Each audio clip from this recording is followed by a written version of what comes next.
Hello everyone, this is Eva Nolik-Smith with Yoga U Online, and I'm here today with Dr. Baxter Bell, a physician, a yoga teacher, yoga therapist, blogger, and Baxter, I believe, soon to be author. Correct. On all fronts. Yeah, we'll get back to that one shortly. Okay. Baxter started his career as an MD and along the way made a transition to become a full-time yoga teacher. And he has since become a sought-after yoga teacher teaching both nationwide and internationally.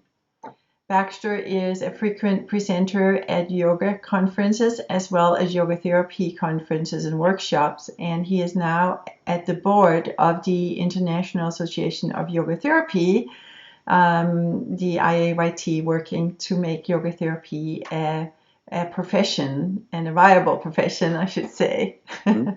Baxter is also the co-founder and writer for the popular Yoga for Healthy Aging blog, where he shares his knowledge of medical conditions, anatomy, and yoga with practitioners and teachers across the world. He has written articles for Yoga Journal and the Journal of the International Association of Yoga Therapy, and he is an often quoted expert on yoga and health by major national news outlets such as Washington Post and the Wall Street Journal. Baxter, welcome. Thanks. It's great to be back. So, first of all, tell us about this interesting journey you've been on. You started out as a medical doctor and then you scrapped that and took on Partially. some partially, yes, Yeah. and took on the somewhat challenging task of making a living as a full-time yoga therapist and yoga teacher.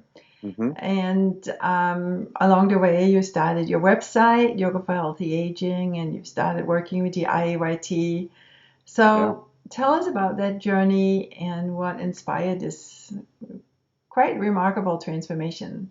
Sure. Sure. Well, I suspect, like a lot of our viewers today, I started doing yoga, and that was the pivotal moment.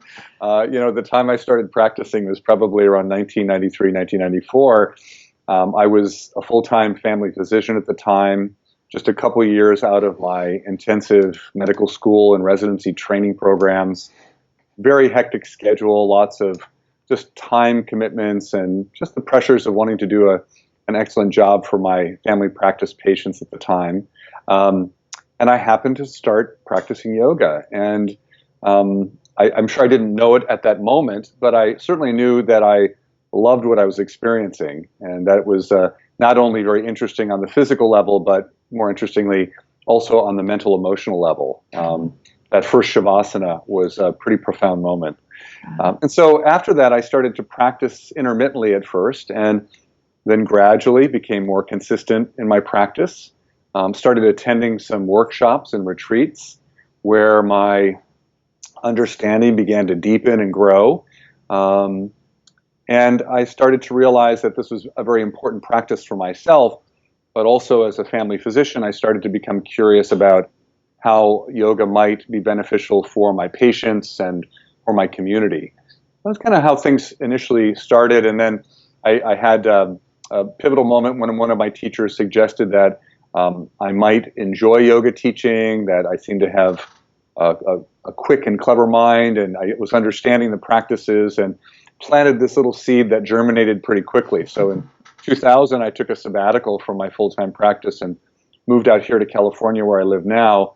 Did the Piedmont Yoga Studios training at that time, and then from there started to actually do some teaching and working with individuals, and then from there starting to use yoga therapeutically for different health conditions. So that's how things kind of gradually happened in that transformative time for me. Yeah, yeah, that's beautiful.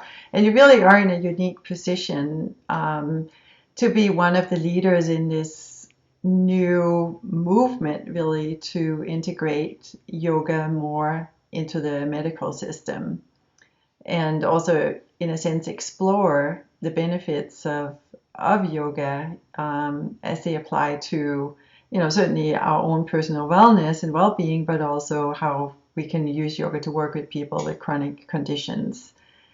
Yes. And so that inspired your work with the International Association of Yoga Therapy. Well, interestingly, right around the time that I moved out here to California, I discovered there was this organization called IAYT, and that they had Right. an annual journal they produced and a magazine that came out a couple times a year. And I immediately, even though I wasn't a yoga therapist at the time, I was interested enough that I became a member so that I could start receiving their journal regularly. And I looked forward to that each year to see, what new research they were doing and what insights they were having on impact for a variety of different conditions. So I've always had this interest. As soon as I found out about the organization in 2000, I became a member, and then gradually started meeting some other folks that were involved in the organization. And then a couple of years ago, of course, IAYT started to host an annual meeting where yoga therapists and people interested in the field could come together and hear great presentations and learn about new skills and all kinds of stuff. So I attended that, and then met some of the people on the board and was invited to present the following year and got to present some of my ideas around yoga for healthy aging. And then they eventually approached me and asked if I would be interested in participating as a board member. So, I hadn't necessarily thought about that, but was certainly very honored to be considered. And so I joined the board last January, and I've been working with them for the last year in that capacity through a very exciting time in yoga therapy, where we're now accrediting yoga therapy training programs, and we're credentialing graduates of programs, and things continue to evolve and grow in a very nice way for the profession. Yeah, it's beautiful. Yeah. And in the middle of all of this and a pretty full-time teaching schedule, you're also writing a book on yoga for healthy aging. Yeah, my friend Nina Zolotov, who you featured here on Yoga U with some of the blog posts from our blog, Yoga for Healthy Aging. About 5 years ago or so, we were sitting around chatting about all this experience we'd had with yoga and these ideas that kept coming up and questions we were getting from students. And we thought maybe we had some things to share, some ideas to share with folks. And we decided to try to create a blog to get that information out there. So we did that in September of 2011, and we've been basically posting information 5 days a week, almost every week since that time. At a certain point, we started to realize that we had almost organically a whole structure and understanding arising about this idea, yoga for healthy aging. Some certain key concepts started to pop up over and over again, and then key skills that we wanted to have people develop that seemed to support the idea of aging healthfully, as well as looking at specific areas like brain health and cardiovascular health and immune health that were also really important for this idea of staying well as we get older. Kind of the lifestyle medicine concepts that you and I have talked about at other times. Right. And then, amazingly, 2 years ago now, we were offering an intensive training program that we were able to create from all this stuff that was coming up, because people started asking us if they could come and study with us. And we offered our first opportunity to do that about a year and a half, 2 years ago.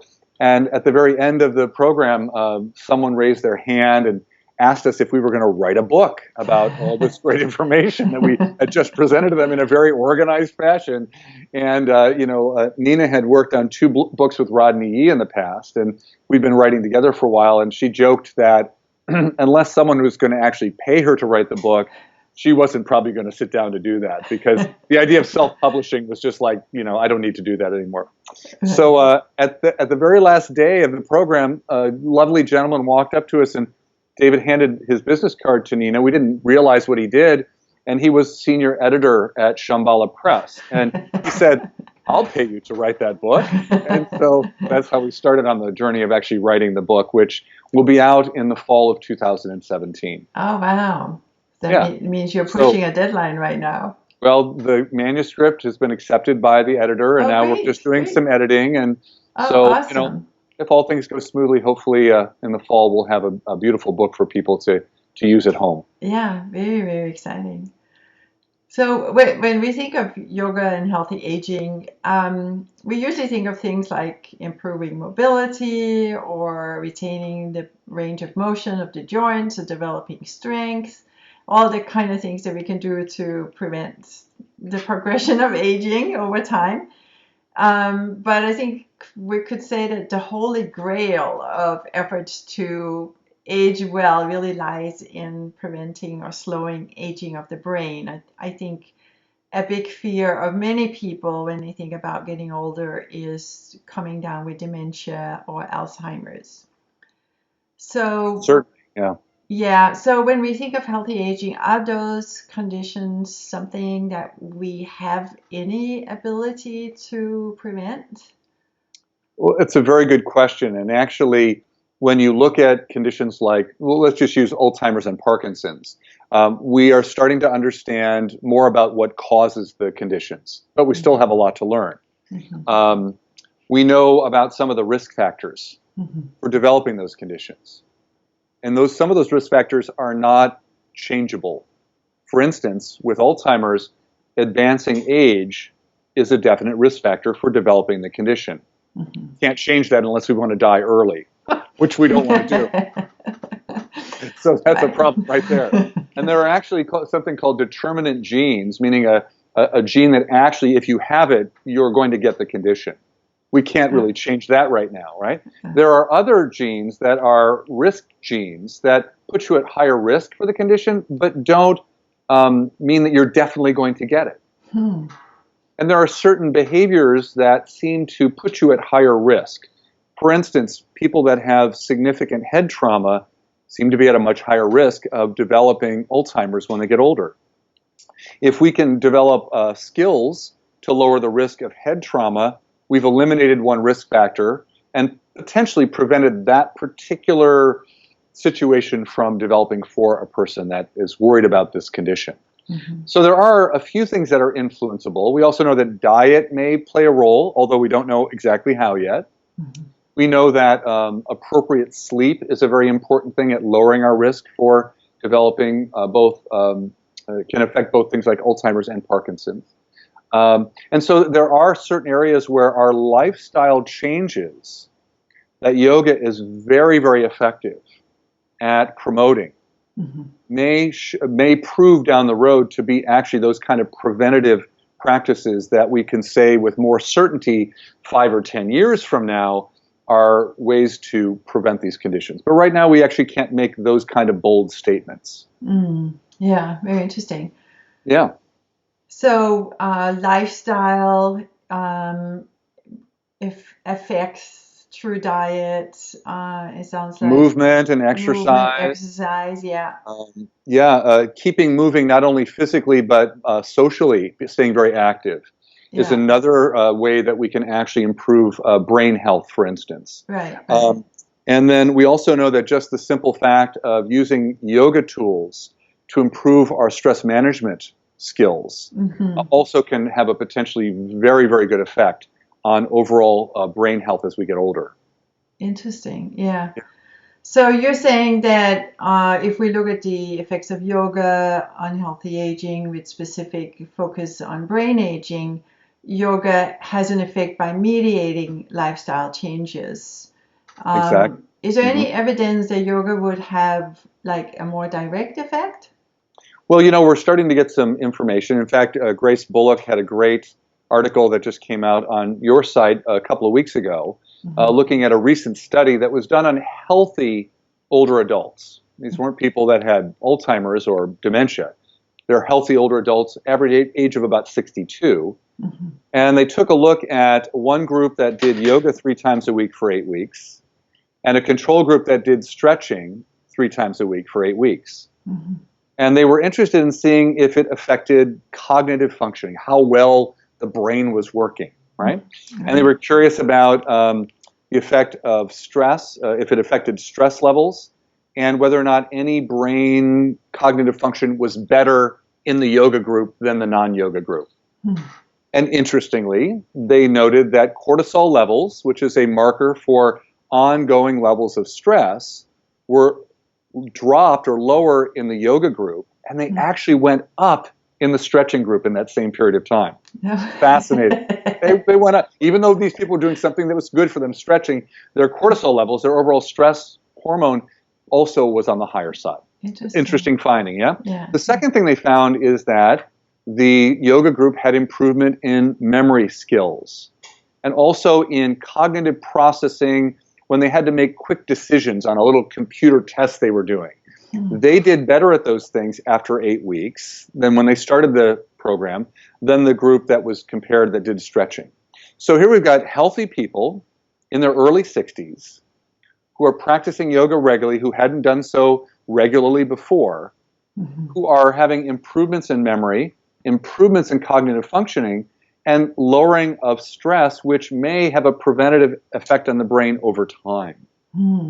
So this kind of information may prove helpful down the road if we have a longer, bigger study that looks at people who have early dementia. And we try to apply the yoga tools in that group of folks. We may find that these early studies are going to provide momentum and possible benefits of yoga in those more specific disease states. Yeah, and I would imagine there might be an effect similar to with osteoporosis, where it says you want to put bone into your bone bank early on because you are going to lose some of it. Sure. So if you have a lot of bone, then it's not going to be a problem losing some of it. I would imagine there's a similar effect with the brain, that it may be, you want to develop a certain degree of cognitive sophistication that you can do something without any particular obvious signs. Yeah, there's a great little PBS special that Dr. Tanzi from Harvard did recently, just talking about what you can do to improve your chances of having a healthy brain as you get older. And he pointed out that, staying active physically, mentally, and socially actually increases the synaptic discharge in the neurons of your brain.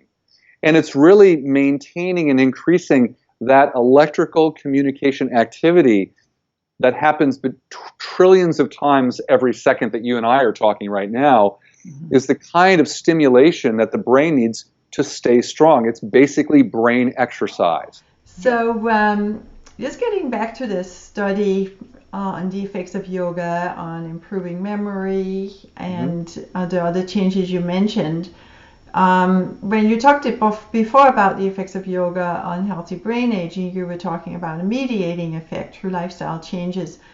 In that study, did the researchers put any theory forward about how those apparently more direct effects of yoga on memory and cognitive function might occur? They did. They did talk about the fact that yoga is theorized to increase what is called the top-down and the bottom-up operating of the whole nervous system. So top-down is, I'm getting a little hungry, it's been a while since I had breakfast, I start to formulate a plan of what I'd like to do for lunch, and then my brain allows me through my whole body to accomplish that based on past memories and present circumstances. So that's kind of top-down operation, right? And then bottom-up operation is something happens suddenly and unexpectedly that I got to make a quick decision about. This is kind of the everyday kind of unexpected things that happen. And so that information comes in through my senses. It goes up through a certain processing area of my brain before it goes to my conscious mind, and then I respond very quickly to what's going on. So what it seems like, actually, yoga seems to improve both directionality of brain function, which is kind of cool. And the other thing we know is that, although it's not, that's kind of in the immediate moment, right? That's kind of that synaptic discharge kind of working very efficiently. We also know that yoga tends to improve the ability to switch to the parasympathetic nervous system. So that autonomic function, the background operating systems of our body, seem to work more effectively and efficiently in being able to shift back and forth between times of action and attention and times of relaxation and restoration. So that gets better as well, at least from the theories we have so far and the evidence we have so far. And then long term, we look at meditators who are really good at meditating, and we look at their brains, and we notice that the actual structure of their brain changes over time.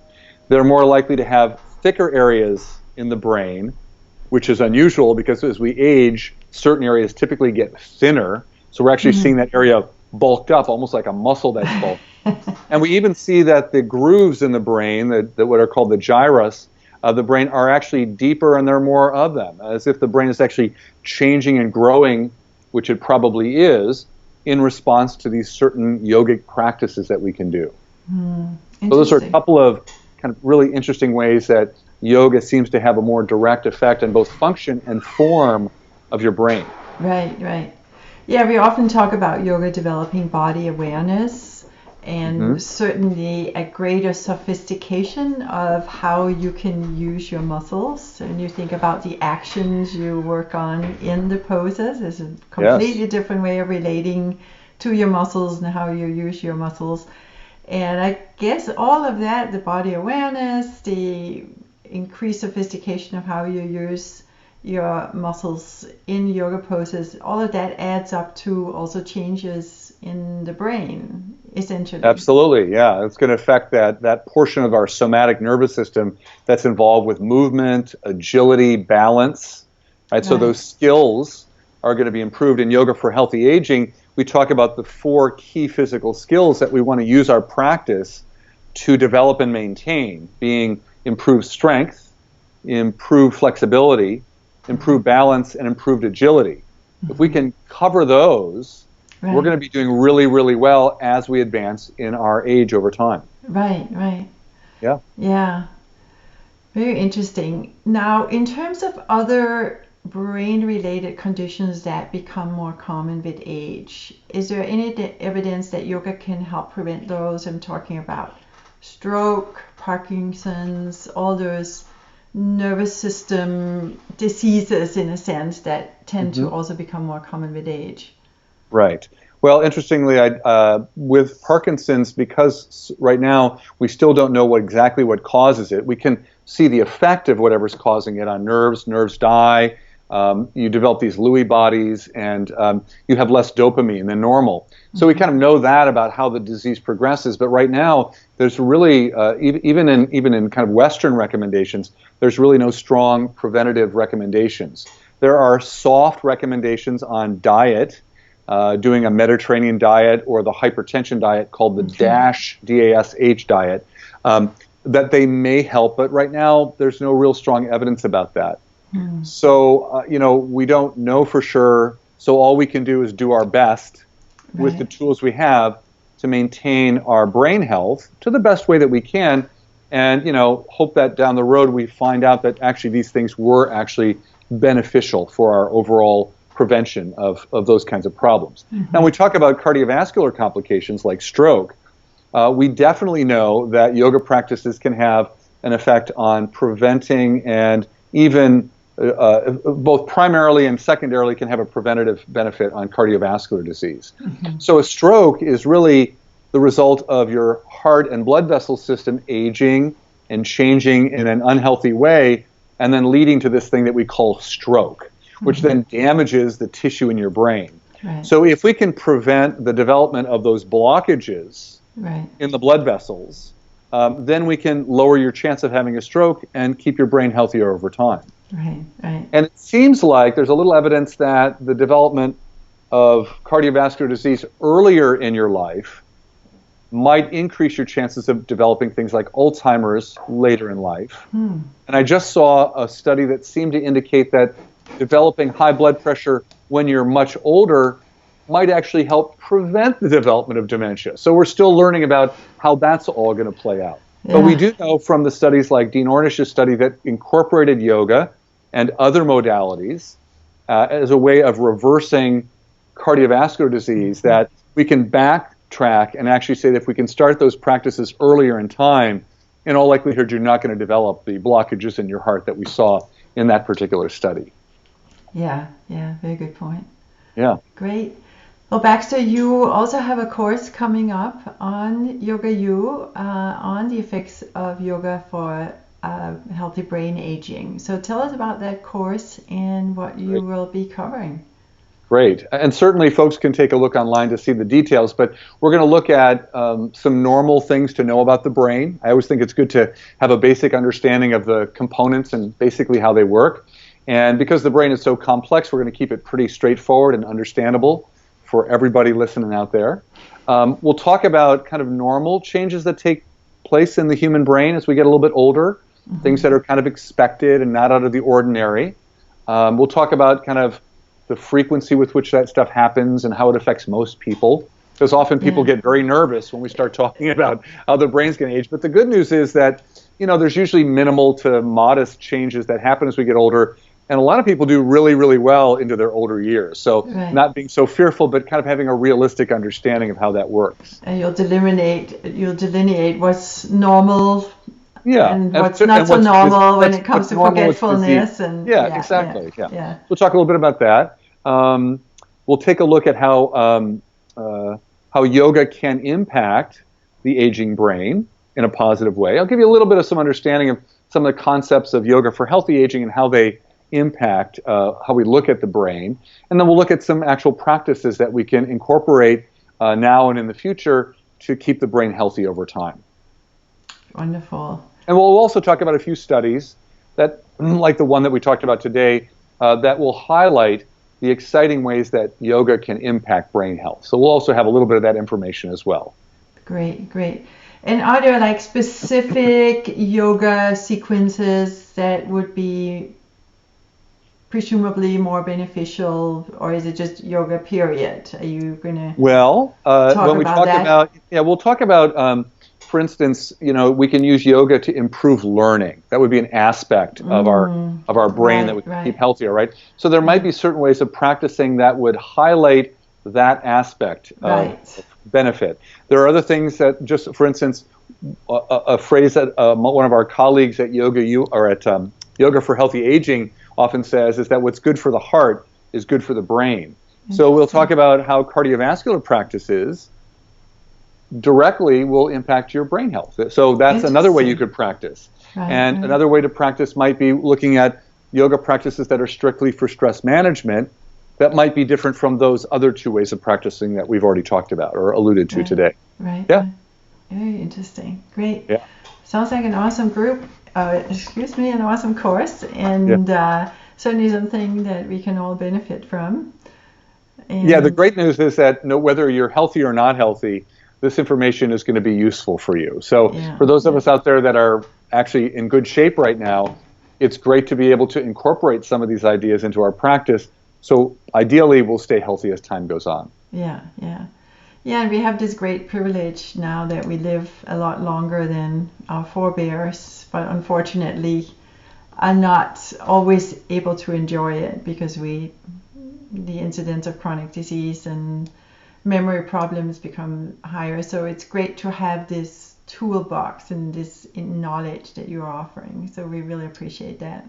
Yeah, and one of the other things we talk about is that inevitably something will happen to us. We will develop some condition. We'll have a period of ill health, and we will leave this experience. We will die at some point. And so one of the three pillars of yoga for healthy aging is cultivating equanimity, that ability to stay present with a clear and steady and calm mind, even in the face of very difficult circumstances. So, another aspect of aging well is developing those skills now when we're doing pretty well, so we have them available in our toolbox when we are confronted by those periods where inevitably something is going to arise for us. And we want to be able to meet that in the best way possible. Yeah, beautiful. Yes. Wonderful. Well, Baxter, thank you so much for joining us, and we very much look forward to your course. Thank you. Me too. Take care. Good to see you. You too. Bye-bye.